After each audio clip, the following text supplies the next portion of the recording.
باجوہ صاحب over confident ہو گئے۔ پچھلے 15-20 دن کے حالات کو دیکھ کر اس سے بہتر تجزیہ کیا نہیں جا سکتا۔ جو لگ رہا ہے وہ یہ ہے کہ باجوہ صاحب بیزار تھے عمران سے۔ اقتدار کی جنگ جاری تھی، ہر کوئی اپنا اختیار بڑھانا چاہتا تھا۔ عمران خان کچھ عرصے بعد محسوس کر رہے تھے کہ بہت زیادہ مداخلت ہو رہی ہے، آپس کی کشمکش چل رہی تھی۔ تو باجوہ صاحب نے فیصلہ کیا کہ بھائی اب ان سے جان چھڑائی جائے، اور اس کے لیے کچھ امریکی منشا بھی شامل تھی، اپوزیشن کے لوگوں سے رابطے بھی چل رہے تھے، اور فیصلہ ہو گیا کہ بھائی چلو اب ایک نو کانفیڈنس موو لا کے آئینی طریقے سے عمران کو ہٹا دیا جائے۔ لیکن ہوا یہ کہ عوامی رد عمل بالکل ہی توقعات کے برعکس ہوا۔ وہی عمران خان جو اپنی نااہلیوں کی وجہ سے انتہائی غیر مقبول ہو رہے تھے، وہ اچانک لوگوں کے ہیرو بن گئے۔ اور یہ سیاست میں ہوتا ہے، یہ پہلی دفعہ نہیں ہوتا ہے۔ سیاست تو کھیلی ٹائمنگ کا ہے، عوامی مزاج کا، موڈ کا، کب تبدیل ہو جائے کوئی کچھ نہیں کہہ سکتا۔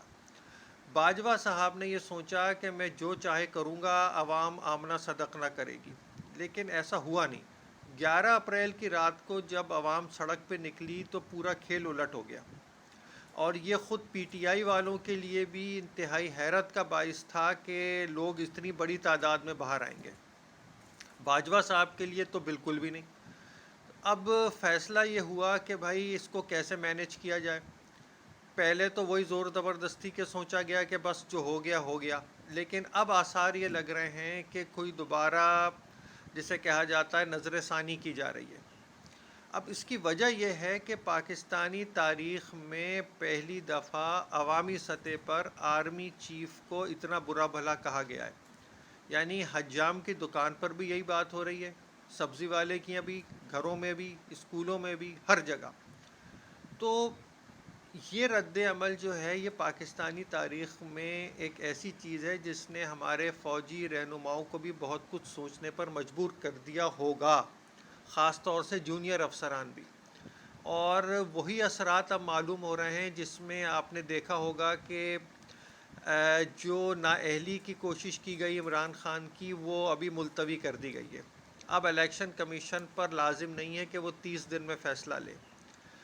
اب سوال یہ پیدا ہوتا ہے کہ اتنے اوور کانفیڈنٹ ہونے کی کیا وجہ تھی؟ ایک تو وہی اقتدار، طاقت کا ارتکاز، اور یعنی اتنا ہو گیا کہ وہ لوگ جنہیں آپ غدار کہتے تھے، یعنی محسن داوڑ، علی وزیر، منظور پشتین، ان کو بھی لایا گیا سامنے، اور وہ بھی اس نئی حکومت کا حصہ بنائے گئے۔ علی وزیر کو جیل سے لایا گیا۔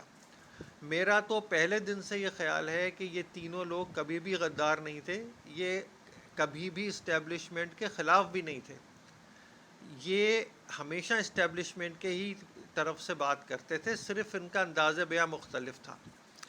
آپ کو اگر میری بات پہ شک ہو تو صابر شاکر صاحب کا ایک وی لاگ دیکھ لیں، جس میں انہوں نے کہا ہے کہ 2018 کے انتخابات میں پی ٹی آئی اور جے یو آئی ایف کو منع کیا گیا کہ ان تینوں کے خلاف کوئی امیدوار نہ لایا جائے۔ اب اس سے کیا ثابت ہوتا ہے؟ یہی کہ چت بھی میری، پٹ بھی میری، میرے خلاف جو بول رہا ہے وہ بھی میرا، اور جو میرے حق میں بول رہا ہے وہ تو میرا ہے ہی۔ اب یہ کھیل میرے خیال سے عوام کے سامنے کھل چکا ہے، اور یہ ایک اچھی بات ہے۔ بے شک اس وقت ایک سیاسی غیر یقینی ہے، ہیجانی کیفیت ہے، لیکن مجھے اس میں خیر نظر آ رہا ہے۔